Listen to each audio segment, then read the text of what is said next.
इस क्लास में हम लोग 3D को स्टार्ट करेंगे। तो स्टार्ट करने से पहले हम 2D की कुछ फॉर्मूले को रिवाइज करेंगे। ओके, तो यहाँ देखो, अगर एक पॉइंट P है और एक दूसरी पॉइंट Q है, मान लो P का कोऑर्डिनेट है x1 y1 और Q का कोऑर्डिनेट है x2 y2। तो इन दोनों के बीच जो डिस्टेंस होगी r, वो क्या होगी?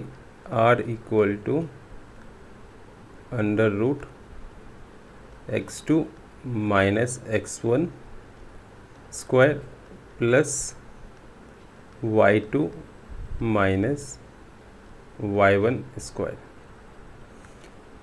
तो ये डिस्टेंस फार्मूला थी 2 डायमेंशनल में। अब same distance formula 3 dimensional space में देखो क्या होगी। ये पॉइंट P है, ये पॉइंट Q है। पॉइंट P की कोऑर्डिनेट क्या हो जाएगी? x1 y1 और z1। Q की हो जाएगी x2 y2 और z2। दोनों के बीच की जो डिस्टेंस है वो हो जाएगी r। तो r होती क्या है 3D में? जैसे 2D में किया था ठीक उसी तरह 3D में करेंगे। x2 माइनस x1 का whole square plus y2 minus y1 का whole square plus z2 minus z1 का होल स्क्वायर। ओके, अब हम फोकस करेंगे सेक्शन फार्मूला के ऊपर।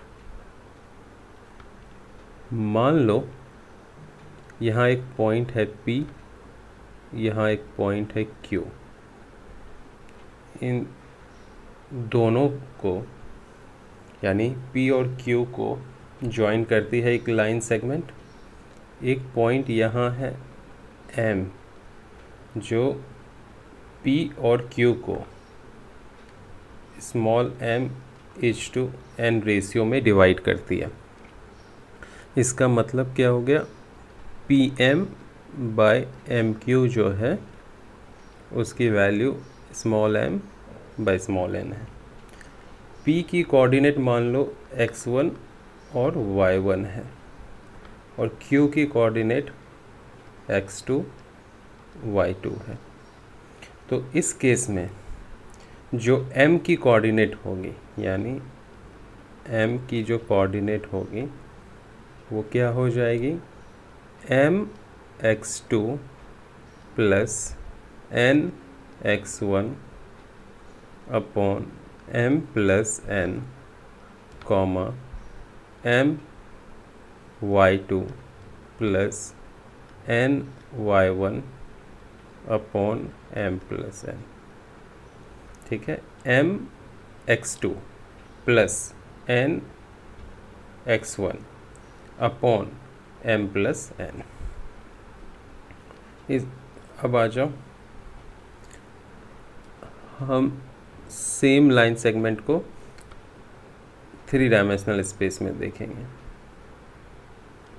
ये पॉइंट P है, ये Q है, इसकी कोऑर्डिनेट x1 y1 और z1 है, इसकी x2 y2 और z2 है। एक पॉइंट है K जो इसे m और n के रेशियो में डिवाइड करती है। ठीक है, तो यहाँ पे PK by KQ equal to m upon n होगी। तो जो कोऑर्डिनेट होगी K की वो क्या हो जाएगी? m x2 plus n x1 upon m plus n comma m y2 plus n y1 upon m plus n comma m z2 plus n z1 upon m plus n।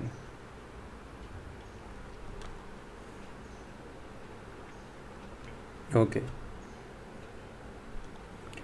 अब हम देखेंगे next thing. अगर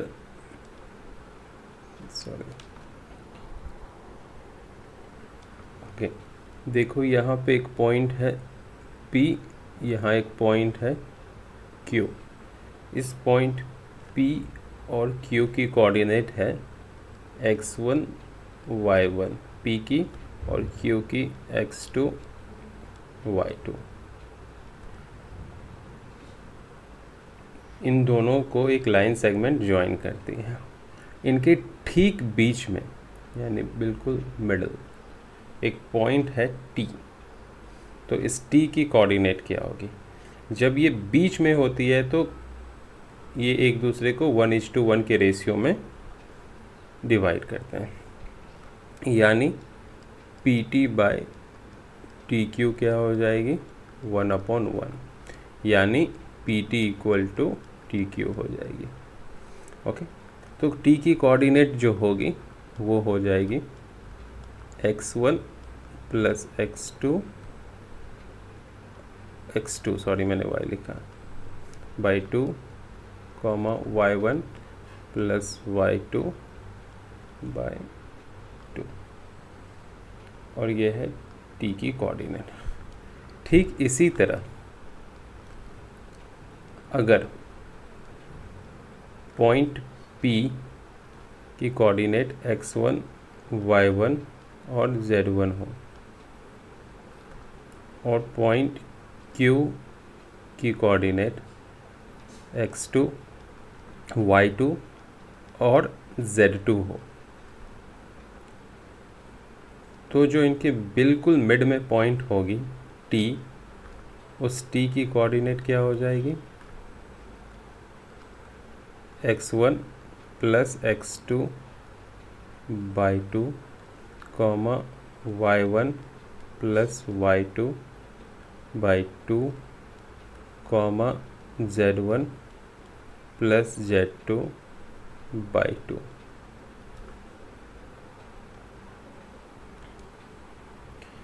मान लो ये point P है और ये पॉइंट Q है और यहाँ एक पॉइंट S है। ओके, अब ये जो पॉइंट S है वो PQ को λ:1 रेशियो में डिवाइड करती है। करेक्ट? P की कोऑर्डिनेट ले लो x1 y1 और Q की ले लो x2 y2। तो S की कोऑर्डिनेट क्या हो जाएगी? इसकी कोऑर्डिनेट हो जाएगी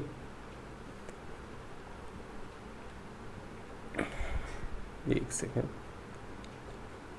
lambda times x2 plus x1 upon lambda plus 1 comma lambda times y2 plus y1 upon lambda plus 1। याद रखना ये लैम्डा है P के बाजू में, तो इसको मल्टीप्लाई करेंगे Q से। ये 1 है Q के बाजू में, तो इसको मल्टीप्लाई करेंगे P के कोऑर्डिनेट से। That's it. इसी तरह आप 3 डायमेंशनल में भी जा सकते हो। अगर ये पॉइंट P है, ये पॉइंट Q है, इनके बीच एक पॉइंट S है जो इनको λ:1 के रेशियो में डिवाइड करती है। P की कोऑर्डिनेट x1 y1 z1 है और Q की कोऑर्डिनेट x2 y2 और z2 है। तो S जो हो जाएगी वो होगी λ:x2, यहाँ दूर वाले, plus x1 upon λ+1 comma lambda y2 plus y1 upon lambda plus 1, comma lambda y3 plus y1 upon lambda plus 1, और यहाँ पे ट्रिपल लाइन होगी। जब कोऑर्डिनेट को दिखाते हैं तो इक्वल साइन यूज़ नहीं करते, ट्रिपल पैरेलल यूज करते हैं। नेक्स्ट, अब हम देखेंगे सेंट्रॉइड ऑफ अ ट्राइंगल। ठीक है, तो सेंट्रॉइड ऑफ अ ट्राइंगल।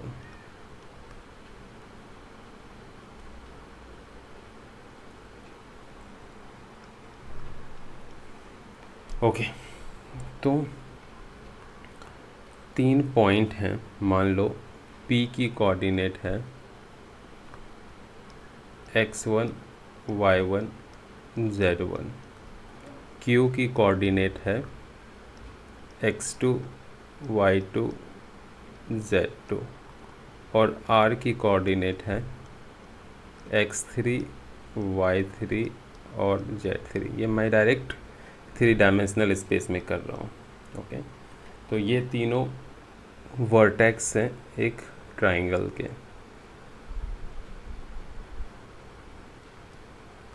ये P हो गई, ये Q हो गई, ये R हो गई। तो हमें सेंट्रॉइड का कोऑर्डिनेट क्या होगा वो बताना है। तो सेंट्रॉइड होती क्या है, जहाँ ट्राइंगल के सारे मीडियन मिलते हैं उसी पॉइंट को क्या बोलते हैं, सेंट्रॉइड। तो अब ये समझना होगा मीडियन क्या होती है। किसी भी ट्राइंगल के वर्टेक्स, मान लो ये पॉइंट P एक वर्टेक्स है ट्राइंगल का, से उसके ऑपोजिट साइड यानी QR साइड के मिड पॉइंट पे जो लाइन सेगमेंट मीट करती है, P के एक लाइन सेगमेंट है ना, जो इस ट्राइंगल के वर्टेक्स V से स्टार्ट होती है और ऑपोजिट साइड के मिड पॉइंट K को मीट करती है। तो ये P के ही क्या है, मीडियन है। इसी तरह Q वर्टेक्स है ट्राइंगल की और इसकी ऑपोजिट साइड PR है, तो उसके मिड पॉइंट को मीट करेगी, इसको हम T बोलते हैं। और R से यहाँ PQ को मीट करेगी, इसको हम J बोलते हैं। तो ये तीनों medians PR, QT and JR जिस पॉइंट को मीट कर रही है उसी को बोलते हैं सेंट्रॉइड, और इसको डिनोट करते हैं कैपिटल लेटर G से। तो इस G का यानी ये जो पॉइंट है इसका कोऑर्डिनेट क्या होगा, G का कोऑर्डिनेट होगा x1 plus x2 plus x3 upon 3। 1 minute, हाँ। तो अभी यहाँ y कोऑर्डिनेट क्या हो जाएगी, y1 plus y2 plus y3 upon 3। तो ये हो गई सेंट्रॉइड की कोऑर्डिनेट। अब हम चलेंगे टेट्राहेड्रन की centroid. So centroid of a tetrahedron.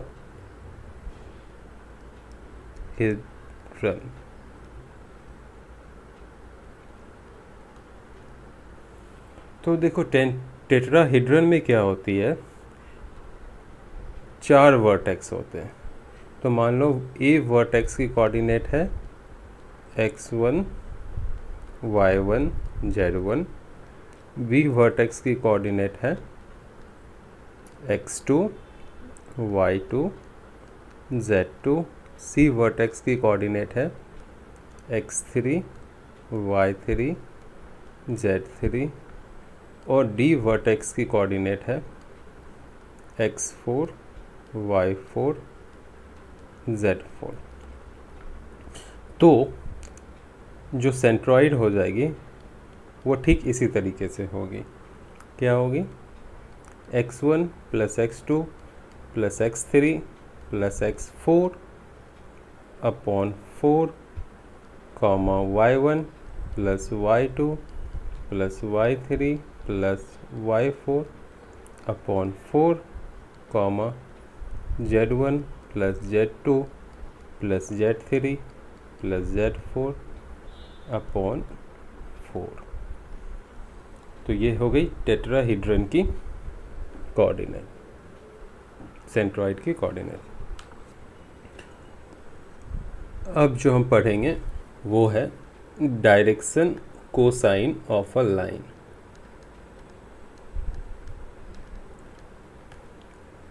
Direction cosine, shortcut में इसे डी डॉट सी भी बोलते हैं, ऑफ अ लाइन।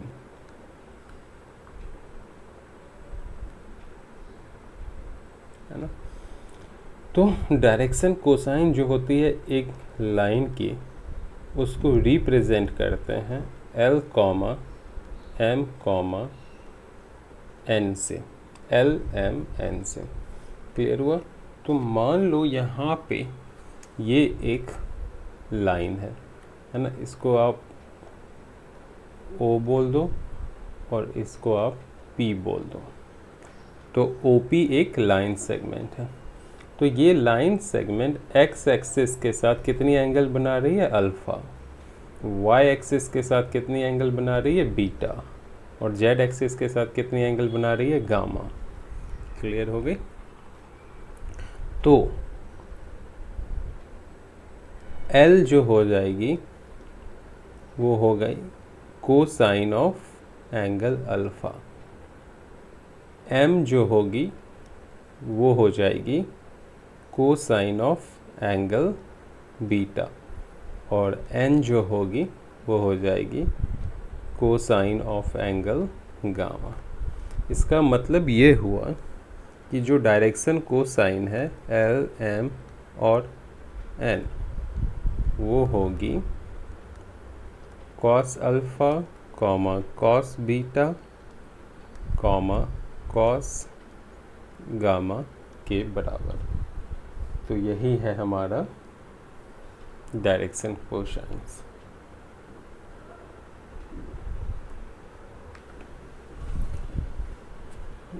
यहाँ पे हम एक रिलेशन स्टडी करेंगे। ठीक है? तो रिलेशंस क्या है?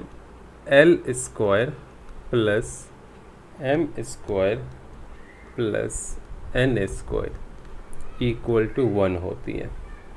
इसका मतलब क्या हो गया?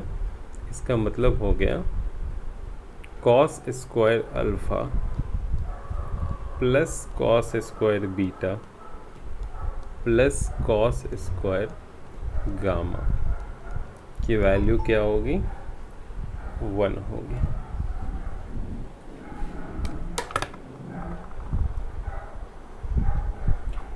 अब हम वापस चलते हैं इस स्लाइड में और इसको अच्छी तरह से देखेंगे। ये है OP, करेक्ट? अगर P से परपेंडिकुलर आप डाल दो x एक्सिस के ऊपर, है ना, यहाँ ड्रॉप कर दो, तो ये जो लेंथ हो जाएगी ये क्या है? PM, capital M। फिर इसी P से परपेंडिकुलर लेंथ y एक्सिस पे डालो, ये हो गई PN। ठीक है? इसको प्रोजेक्शन बोलते हैं, यानी P को प्रोजेक्ट कर दिया x एक्सिस के ऊपर, P को प्रोजेक्ट किया y एक्सिस के ऊपर। सिमिलरली P को प्रोजेक्ट करेंगे z एक्सिस के ऊपर। ये जो OP है इसकी लेंथ क्या कंसीडर करनी है? R, correct? तो यहाँ देखो ये जो OM आया,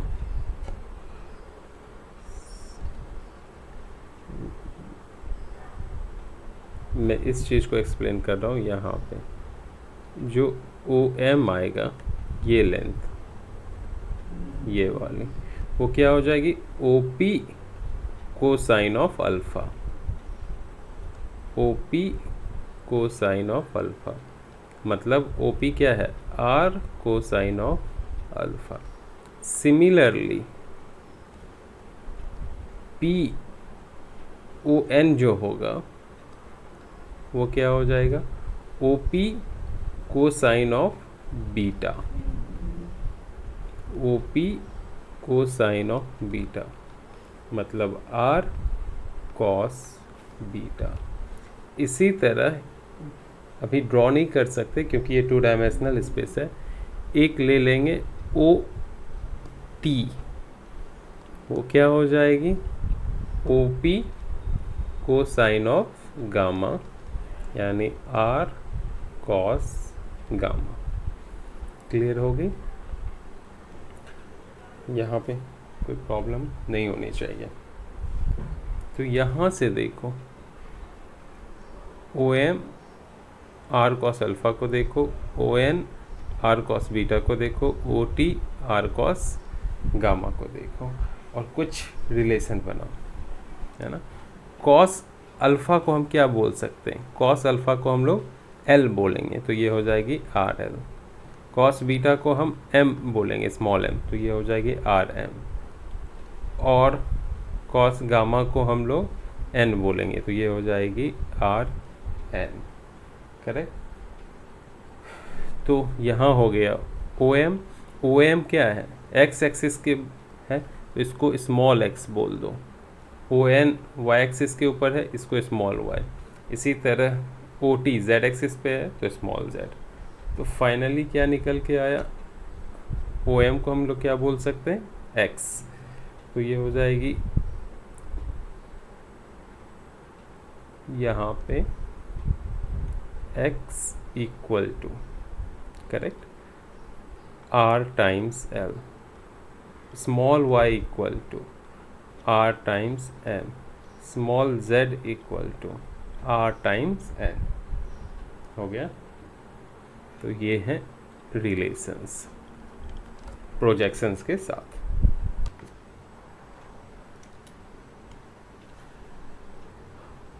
नेक्स्ट, अभी हम डायरेक्शन रेशियो और डायरेक्शन कोसाइन में रिलेशन समझेंगे। Ratios and direction cosines. तो देखो L, M और N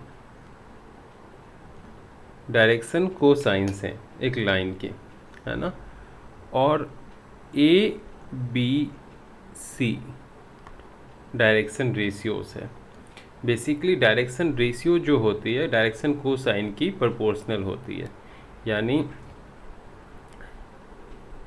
E जो है वो प्रोपोर्शनल होगी L के, B होगी प्रोपोर्शनल M के, और C जो होगी वो प्रोपोर्शनल होगी N के। ठीक है। तो इन दोनों में रिलेशंस, यानी L इनके रिस्पेक्ट में क्या हो जाएगी, A upon under root A² plus B² plus C²।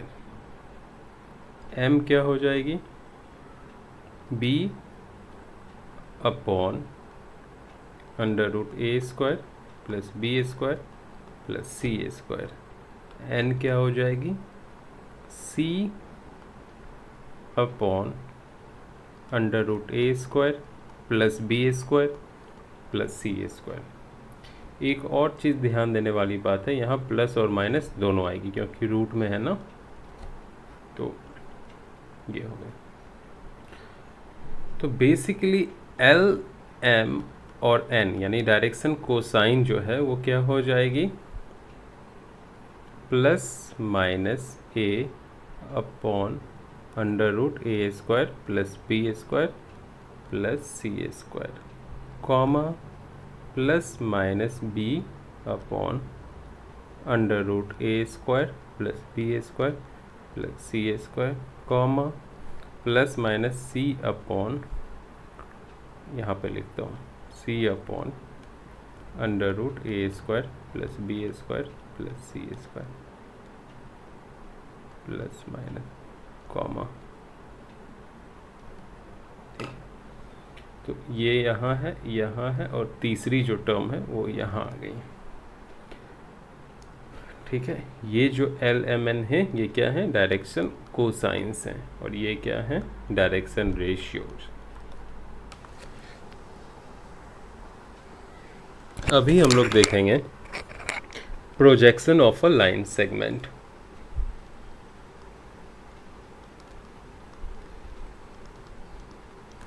Projection of a line segment. तो हम अंडरस्टैंड करेंगे पहले 2D को फिर 3D को।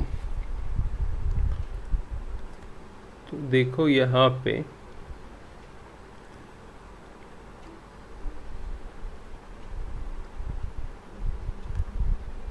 कुछ इस तरह से x prime axis, y prime, मतलब ये हो गई हॉरिजॉन्टल एक्सिस x एक्सिस, और ये हो गई वर्टिकल एक्सिस। तो हम दोनों के ही पॉजिटिव पार्ट को कंसीडर करते हैं, ऐसा नहीं कि नेगेटिव पार्ट को कंसीडर नहीं कर रहे हैं। हम समझते हैं कि जो नेगेटिव पार्ट यहाँ पे एक्सटेंडेड है और यहाँ भी एक्सटेंडेड है, फिगर क्राउडी ना लगे, फिगर बेकार ना दिखे, इसलिए हम सिर्फ दोनों के पॉजिटिव पार्ट को ही ले रहे हैं। यहाँ हो गई ओरिजिन O और यहाँ O। एक लाइन सेगमेंट है OP, यहाँ भी मैंने एक लाइन सेगमेंट ले लिया OP, दोनों ही आइडेंटिकल हैं। ये x एक्सिस है, ये y एक्सिस। तो लाइन सेगमेंट और x एक्सिस के बीच जो एंगल बन रही है वो है अल्फ़ा, यानी ये जो एंगल है ये है अल्फ़ा। लाइन सेगमेंट और y एक्सिस के बीच में जो एंगल बन रही है वो है बीटा, मतलब ये जो है क्या है, बीटा। तो अभी प्रोजेक्शन होगा क्या, पॉइंट P से अगर x एक्सिस के ऊपर प्रोजेक्ट करना है तो हम परपेंडिकुलर ड्रॉप करेंगे इस तरह से। पॉइंट P से मान लो P की कोऑर्डिनेट है स्मॉल x स्मॉल y, ठीक है। तो यहाँ से ओरिजिन से इसकी लेंथ कितनी हो जाएगी, x, ठीक है। मैं इसको हम क्या बोल देते हैं, m बोल देते हैं। तो ये जो लेंथ है ये स्मॉल x हो जाएगी। अगर हम प्रोजेक्ट करें y एक्सिस के ऊपर, यानी परपेंडिकुलर ड्रॉप करें y एक्सिस के ऊपर, तो यहाँ से यहाँ जो लेंथ होगी वो क्या हो जाएगी, स्मॉल y। यहाँ पे भी अगर हम प्रोजेक्ट करें y एक्सिस के ऊपर, तो हमने y एक्सिस के ऊपर प्रोजेक्ट किया, ये लेंथ क्या हो जाएगी, स्मॉल y। तो OP का जो प्रोजेक्शन है x एक्सिस के ऊपर वो क्या है, OM, और y एक्सिस के ऊपर वो क्या हो जाएगी, ON, इस पॉइंट को ON। तो projection of OP on x axis है ना, लेंथ ऑफ प्रोजेक्शन, लेंथ ले लो, वो क्या होगी, स्मॉल x। इसी तरह length of projection of OP on y axis क्या हो जाएगी, y, करेक्ट। तो ये जो x आप देख रहे हो यहाँ, ये जो x है उसको हम OP cos अल्फ़ा भी बोल सकते हैं, OP cos अल्फ़ा। इसी तरह ये जो y है इसको हम लोग OP cos बीटा भी बोल सकते हैं। ठीक है,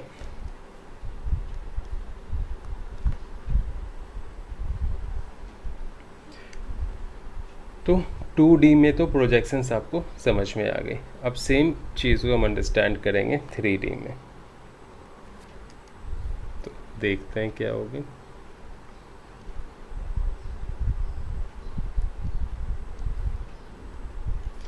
ये है x एक्सिस मान लो, ये y एक्सिस और ये हो गई z एक्सिस। तीनों एक्सिस एक दूसरे के परपेंडिकुलर हैं और इनकी ओरिजिन O है।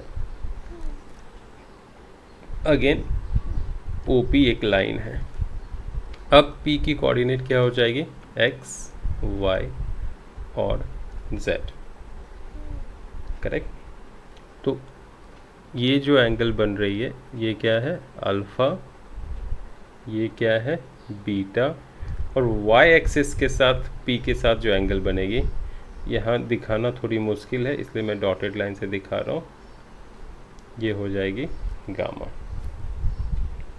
ओके, तो OP को अगर आप R मान लो, OP इक्वल टू R, तो OP कॉस अल्फ़ा जैसे पहले हमने निकालना था, OP कॉस अल्फ़ा क्या हो जाएगी? ये डिस्टेंस है ना, ये वाली, इसको हम क्या बोलते हैं? Small x। इसी तरह OP कॉस बीटा को क्या बोलेंगे? Small y। ठीक इसी तरह OP कॉस गामा को क्या बोलेंगे? Small z। ये बात तो समझ में आसानी से आ गई होगी। अब हम क्या करते हैं, कोई भी एक 2 डायमेंशनल प्लेन लेते हैं।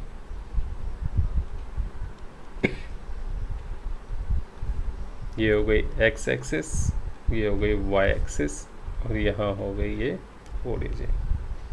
करेक्ट। इस 2 डायमेंशनल प्लेन में एक लाइन सेगमेंट है, मान लो इस तरह से AB, और A की जो कोऑर्डिनेट है वो है x1 y1 और पॉइंट B की जो कोऑर्डिनेट है वो है x2 y2। तो B पॉइंट को जब आप x एक्सिस पे प्रोजेक्ट करोगे तो वो कैसी होगी? यहाँ पे। A को करोगे तो वो कैसी होगी? यहाँ पे। तो यहाँ से यहाँ जो लेंथ है वो क्या हो गई? x1। यहाँ से यहाँ जो लेंथ है वो क्या हो गई? x2। इसका मतलब हुआ यहाँ से यहाँ जो लेंथ होगी वो क्या होगी? x2 माइनस x1, ये वाली पार्ट, इसको हम CD बोलते हैं। तो CD क्या हो गई? x2 minus x1। अब y एक्सिस पे प्रोजेक्ट करेंगे। A को प्रोजेक्ट किया और B को प्रोजेक्ट किया। ठीक है, तो यहाँ से A की जो डिस्टेंस है वो है y1 और मान लो यहाँ से जो B की जो हो गई, ये जो B है, यानी इसको अगर आप mn ले लो, है ना, n की जो डिस्टेंस होगी O से वो हो जाएगी y2। क्लियर? तो ये जो डिस्टेंस है mn, है ना, वो क्या हो जाएगी? y2 minus y1। करेक्ट? वो क्या हो जाएगी? y2 minus y1। समझ में आ गया होगा। तो AB को जब x एक्सिस पे प्रोजेक्ट किया तो उसकी लेंथ कितनी आ गई? x2 minus x1। और इसी AB को जब y एक्सिस पे प्रोजेक्ट किया तो उसकी लेंथ कितनी आ गई? y2 minus y1। और AB की जो लेंथ है, ये जो AB है, इसकी लेंथ को आप r ले लो, इसकी लेंथ को आप क्या ले लोगे, r ले लोगे। क्लियर हुआ? ओके। अब ध्यान देने वाली बात है, ये जो ए बी है इसकी हम रिलेशन फाइंड आउट करेंगे इसके साथ। कैसे करेंगे वो देखो नेक्स्ट स्लाइड में।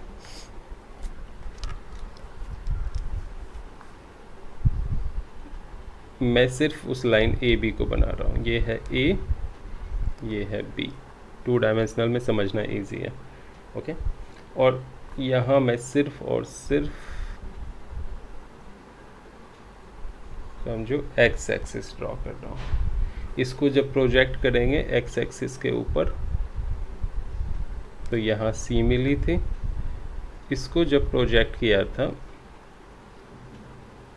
एक्स एक्सिस के ऊपर तो डी मिली थी, और ये जो लेंथ था सी डी वो हमें क्या मिला था, x2 माइनस x1। ए की जो कोऑर्डिनेट थी वो क्या थी, x1 y1, बी की कोऑर्डिनेट क्या थी, x2 y2, और ये जो ए बी लेंथ है वो हमने r कंसीडर कर लिया था। करेक्ट? इसको थोड़ा और एक्सटेंड कर। तो हमें करना क्या है, ये जो ए है ए बी, इसको बैकड्रॉप प्रोड्यूस करेंगे, पीछे की तरफ प्रोड्यूस करेंगे। मान लो ये A B line horizontal axis के साथ कितनी एंगल बना रही है, अल्फा। ठीक है, करेक्ट। तो अब यहाँ देखो, ये जो ए बी, और इसको आप यहाँ हल्का सा डॉटेड लाइन से कनेक्ट कर दो, ये अल्फा है तो ये भी एंगल क्या हो जाएगी, अल्फा, क्योंकि ये लाइन और ये लाइन पैरेलल है और ये है ट्रांसवर्सल, तो ये और ये क्या हो जाएंगे, करस्पॉन्डिंग एंगल इक्वल हो जाएंगे। ठीक है, ये अल्फा है तो ये भी alpha.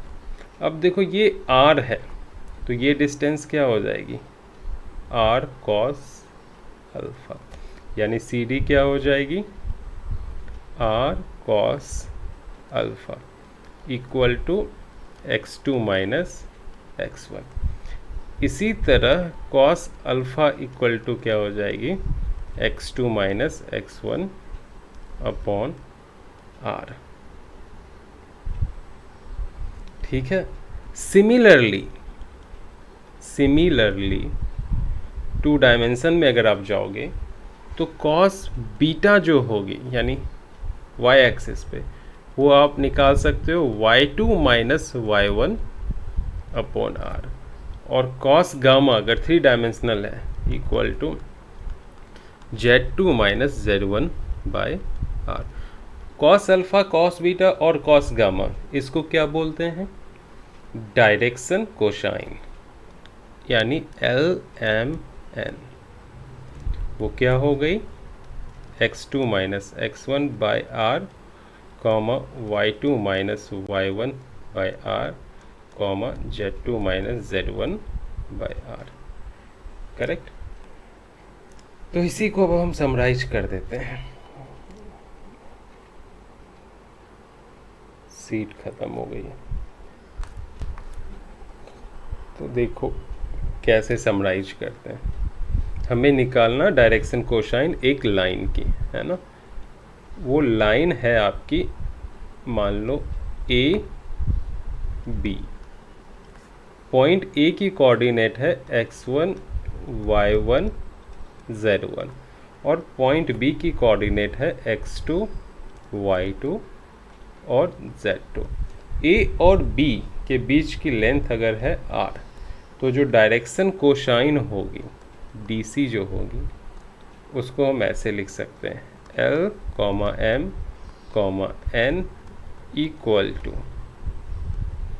x2 minus x1 by R comma y2 minus y1 by R comma z2 minus z1 by are.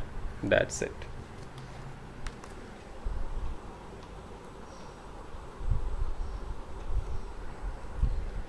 Okay, तो अब देखो क्या है, एक स्ट्रेट लाइन है ए बी, इस पॉइंट ए और इस पॉइंट बी की जो कोऑर्डिनेट है वो है x1 y1 z1 and x2 y2 z2। ए और बी की कोऑर्डिनेट गिवन है, क्लियर हो। हमें क्या करना है, एक स्ट्रेट लाइन और भी है, ठीक है, जिसकी डायरेक्शन रेशियो गिवन है एल एम और एन, ये है डायरेक्शन रेशियो इस स्ट्रेट लाइन की। तो ये जो लाइन है ए बी, उसका प्रोजेक्शंस हम लोग डालेंगे इसके ऊपर, दूसरे स्ट्रेट लाइन के ऊपर। तो आप यहाँ पे 90 डिग्री बनाओगे और ये जो लेंथ है ये है सी डी। ये लेंथ सी डी जो हमें मिलेगी, क्लियर है, वो कुछ इस तरह से मिलेगी, L यानी इसकी जो L है into x2 minus x1 plus M into y2 minus y1 plus N into z2 minus z1, correct. इस सिचुएशंस में एक स्ट्रेट लाइन सेगमेंट है, उसके दोनों एंड की कोऑर्डिनेट गिवन है, उससे हम प्रोजेक्शंस कर रहे हैं एक दूसरे लाइन के ऊपर जिसकी डायरेक्शन रेशियो गिवन है।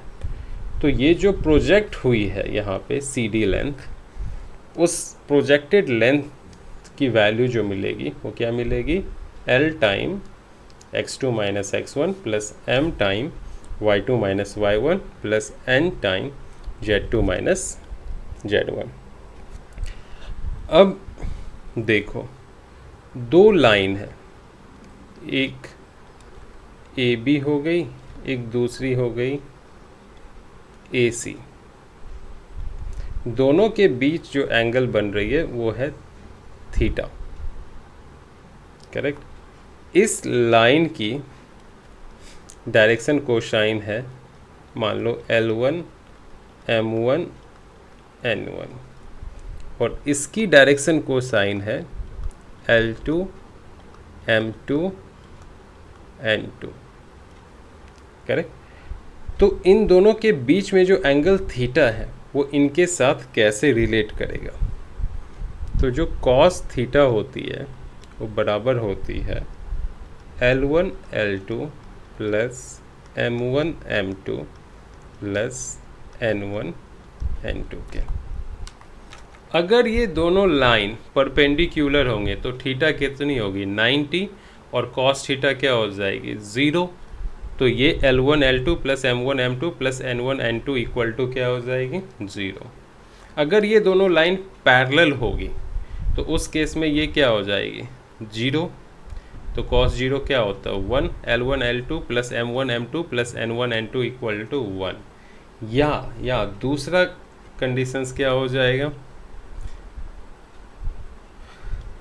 L1 by L2 equal to M1 by M2 equal to N1 by N2। ऐसी भी सिचुएशन है तो दोनों ही लाइन क्या होगी पैरेलल, करेक्ट। या L1 L2 plus M1 M2 plus N1 N2 equal to क्या होनी चाहिए 1, ठीक है, दैट्स इट। ओके, अभी देखो क्या करना है। ये एक स्ट्रेट लाइन है, ओके। यहाँ एक पॉइंट है, इसकी कोऑर्डिनेट है x1 y1 z1, इसकी कोऑर्डिनेट है x2 y2 और z2। तो दोनों कोऑर्डिनेट आपने देख लिए। इस पॉइंट को आप बोल दो A, इसको बोल दो B। एक लाइन है यहाँ पे, मान लो ये स्ट्रेट लाइन है P एंड Q, ओके। तो हमने इसको यहाँ पे किया है प्रोजेक्ट, यहाँ पे किया है प्रोजेक्ट। ये लाइन और इस लाइन के बीच में जो एंगल होगी, अगर ये इसके पैरेलल अगर हम ए से लाइन ड्रॉ करें, ठीक है, तो इस लाइन और इस लाइन के बीच में एंगल मिल जाएगी, वो होगी थीटा। ठीक है, तो ए बी कॉस थीटा ये वैल्यू मिलेगी। यहाँ से यहाँ जो लेंथ है वो कितनी है, A B cos theta, correct. और ये लेंथ अगर हमें इसकी डायरेक्शन रेशियो पता है L1, L ही ले लो, L1 मत, L M और N, तो ये लेंथ हमें पता है क्या होगी, L into x2 minus x1 plus M into y2 minus y1 plus Z into plus N into Z2 minus Z1, यहाँ N है, ये लेंथ है, इसको ले लो CD, CD equal to, correct. ये जो CD है वो AB कॉस थीटा के बराबर है, CD, क्लियर हुआ। सो AB को हम अगर R ले लें तो ये R cos theta equal to ये हो जाएगी L x2 minus x1 plus M y2 minus y1 plus N z2 minus z1। अभी मैंने जितनी भी चीज़ें पढ़ाई हैं उसको आपको डिटेल से लिखना है, कंडीशन बाय कंडीशंस, ठीक है। और डिटेल से लिखोगे फिर जो भी मैं एक्सरसाइज भेज रहा हूँ वो भी आपको करनी है, क्लियर।